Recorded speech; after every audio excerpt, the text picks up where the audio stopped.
Now, when Billy here wrote this article, do you think he was thinking about you or how many clicks he can get? No buyers in sight? 52% of all listings that are selling right now are going at or above list price. We're down 30% in transactions this year, which means 70% of the same amount of buyers are buying from this time last year. Last year was a banger.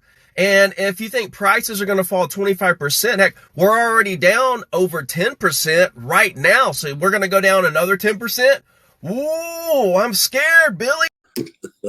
It's so true. Perfect example when he was talking about clicks. I mean, you look at some of these and we've had them too. I mean, to be able to all of a sudden it gets thrown up there and it's like, oh my gosh, there's half the realtors in America are not paying their rent. That's not what it is. It's a joke. They think that the real estate companies aren't paying their rent. I mean, the commercial market's going to destroy. But what's saying is that the realtors, which is usually always this way, they have to pay to play. So they usually have to pay to work at where they're at.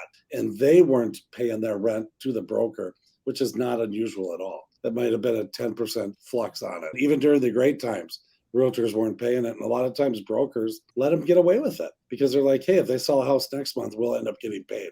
And so you kind of roll the dice.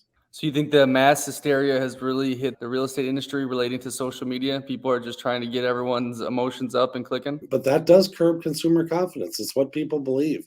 And if they believe that the market stinks, they're going to stay away from it and hold back. But the one thing that we have in the market, it's this very stable market. There's not much inventory. And when there's not a lot of inventory, people can just hang tight. And that's what we've been doing. We've been hanging tight and getting the price that we want, because people think they can come in if it hasn't sold in 2 days, that they can get it for 100,000 less. It's just not the case. It's not happening that way. Now, there's some deals. We've gotten some deals for our buyers that are really good, but those sellers were in situations that they had to do it. So regardless of what the market was, the last market, they could have probably capitalized on all those different people, but they wanted out. It wasn't that, hey, that the value is just falling. They're like, we just want out. We got to go. We have other things that we want to do. That's where you can get a deal. That's how deals come about.